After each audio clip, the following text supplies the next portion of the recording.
Gujarat ATS ने जैश ए मोहम्मद से ताल्लुक़ रखने वाले 13 आतंकियों को अरेस्ट करके एक बड़े आतंकी साजिश का भंडाफोड़ किया है। और गौर करने वाली बात यह है कि ये सभी जो पकड़े गए हैं आरोपी, इनकी उम्र 19 से लेकर के 25 साल के बीच में रही होगी। एक बार फिर जो फैक्ट सामने आ रहे हैं उसको देख के साफ स्पष्ट होता है कि ये सभी जो आरोपी हैं ये पूरी तरह रेडिकलाइज थे जिहाद को लेकर के, और उसी के आधार पे ये आगे बढ़ते गए और जैश ए मोहम्मद जैसे आतंकी संगठन के साथ इन्होंने अपना संपर्क भी स्थापित किया। पूरी साजिश क्या है और किस तरह से इसका खुलासा हुआ, हम बात करेंगे गुजरात एटीएस के डीआईजी सुनील जोशी साहब से। मैं सबसे पहले ये जानना चाहता हूँ कि एक मदरसे में ये पढ़ रहे थे लड़के सिद्धपुर के पास खड़ी आसन में, और वहाँ अपनी तालीम लेते लेते ये इस लेवल तक कैसे पहुँच गए? देखिए, जितने भी लोग अरेस्ट हुए हैं ये सिद्धपुर, पाटन और बनासकांठा के आसपास के गांवों से बिलोंग करते हैं। इसमें एक मौलवी जिनकी उम्र 40 साल है, फौजान, उनको अरेस्ट किया गया है, और बचे हुए जो लोग हैं लगभग 19 से 25-30 साल की उम्र इनकी है। पिछले कुछ सालों से ये लोगों के पास में धीरे धीरे मसूद अजहर और दूसरे कुछ आतंकी संगठनों के जो लोग हैं और उनका जो लिटरेचर है उसके बारे में काफ़ी सारे बयान, वीडियोज़, लिटरेचर, ये सब की अवेलेबिलिटी इन लोगों के पास हो गई थी। इसको बार बार पढ़ने से और साथ में एक दूसरे के साथ डिस्कस करते थे लोग। इसके साथ में बहुत सारे सोशल मीडिया प्लेटफॉर्म्स पे भी इनको कुछ इस तरह का कंटेंट मिल जाता था, जिसकी वजह से इनका रेडिकलाइजेशन का लेवल बढ़ता गया।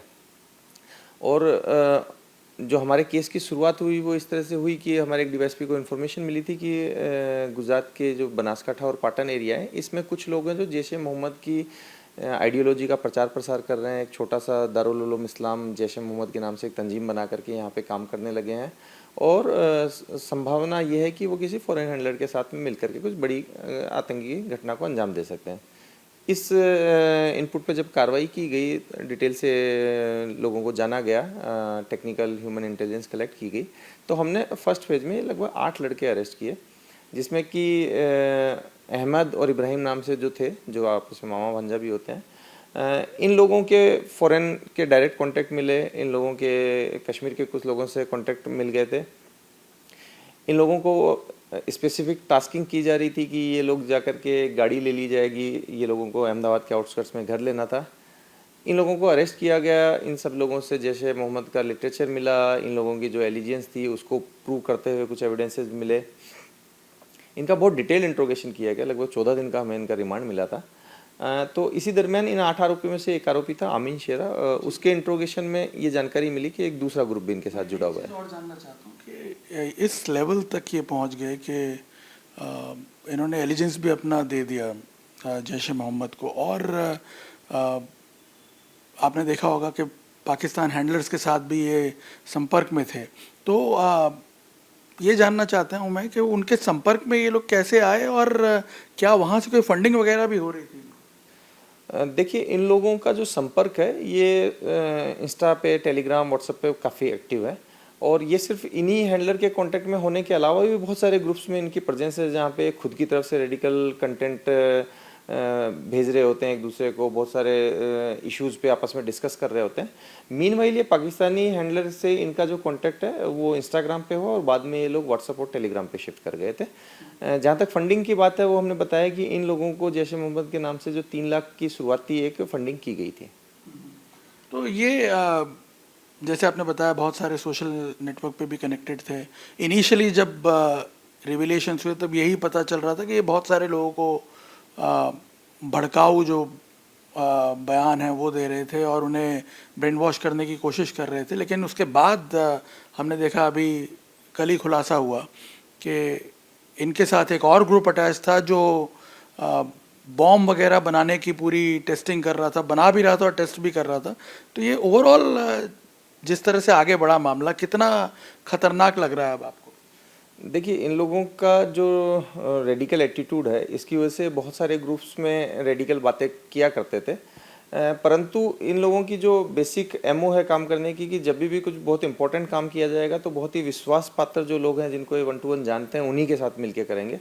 तो इसी कारण से जब हमने देखा कि शुरुआत में सिर्फ 8 लोगों को इन्होंने अपनी तंजीम के साथ जोड़ा, इस तंजीम के कुछ सभ्य जो हैं जिसमें अमीन शेरा, अहमद, जकरिया, ये लोग हैं, ये एक दूसरे ग्रुप के साथ मिलके भी काम कर रहे थे, जो कि मेनली ब्लास्ट की तैयारी करने की जो इनका काम था। उसके अंदर दूसरा मोहम्मद अयूब कड़ीवाल और ये कुछ लोग शामिल थे। तो बेसिकली कहा जा सकता है कि भाई इस ग्रुप के पास में जो जिहाद की इनकी एक्टिविटी है उसको आगे बढ़ाने के लिए एक प्रॉपर प्लान था। करना क्या चाहते थे ये लोग, क्या स्पेसिफिक कुछ जानकारी मिल पाई है?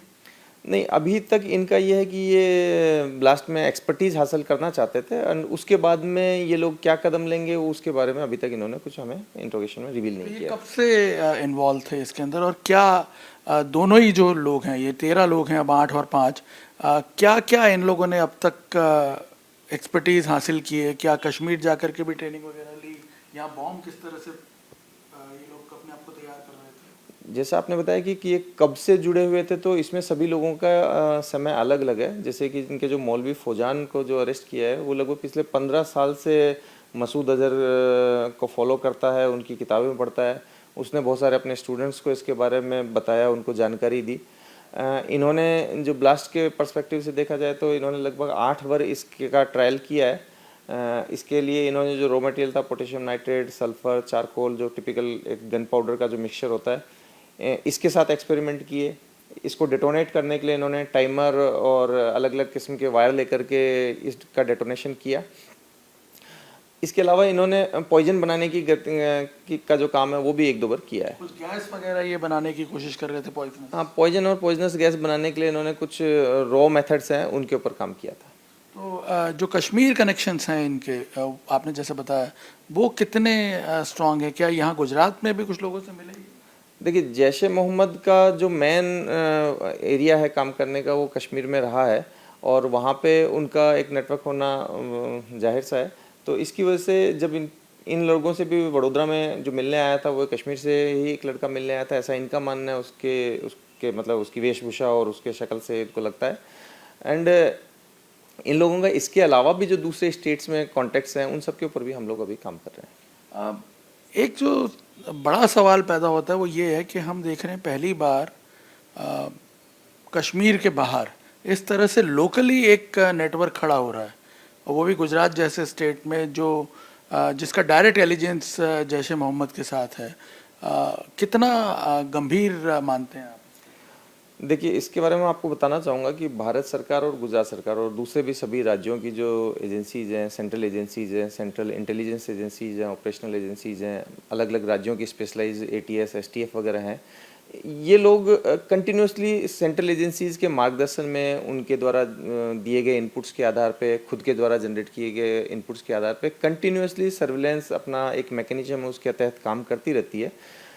इवन गुजरात एटीएस ने भी लगभग पिछले अगर 3.5 साल में देखें तो इस केस के आरोपियों को मिला लिया जाए तो काउंटर टेररिज्म के क्षेत्र में यूएपीए और इसी से रिलेटेड जो सेक्शंस हैं उसके अंदर लगभग 43 आरोपियों का अरेस्ट किया है, और इसी तरह के कामगिरी हर एक स्टेट में हो रही है।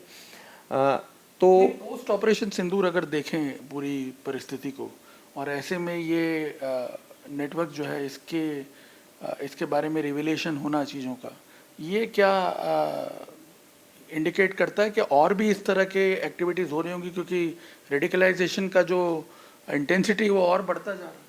हाँ, ये इंटेंसिटी पोस्ट ऑपरेशन सिंदूर जो पड़ोसी देश है उसकी तरफ से कोशिशें बढ़ी होंगी, लेकिन उसके साथ साथ ही जो हमारी सेंट्रल एजेंसीज है और स्टेट पुलिस है उसका हमारे माननीय प्रधानमंत्री और गृह मंत्री के नेतृत्व में और उनके मार्गदर्शन में जो जो नए नए स्टेप्स लिए जा रहे हैं, अभी आप जानते होंगे कि बॉर्डर डिस्ट्रिक्ट्स को लेकर के बड़े सेंसिटिव हुए हैं एंड काफ़ी सारी कार्रवाइयाँ की जा रही हैं।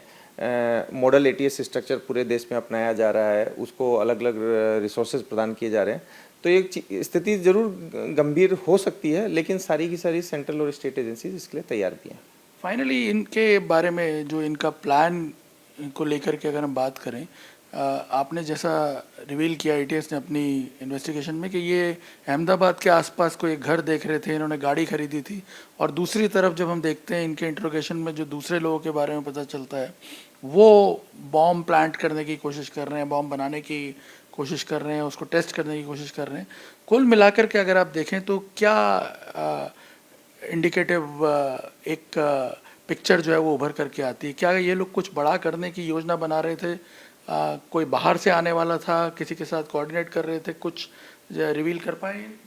देखिए, इनको जो बाहर से टास्किंग हो रही थी उसके हिसाब से किसी बाहर वाले के नहीं आने की बात को हम नकार नहीं सकते हैं। एंड साथ साथ में ये जिस तरह से एफर्ट कर रहे थे और जिस तरह से हमने इनका इंट्रोगेशन किया और इनके जो रेडिकलाइजेशन का लेवल देखा है, तो ये जिहाद को लेकर के काफ़ी कन्विंस्ड है। ये एंटी एस्टेब्लिशमेंट है और अपने काम को लेकर के ये लोगों में बड़ा कन्विक्शन है।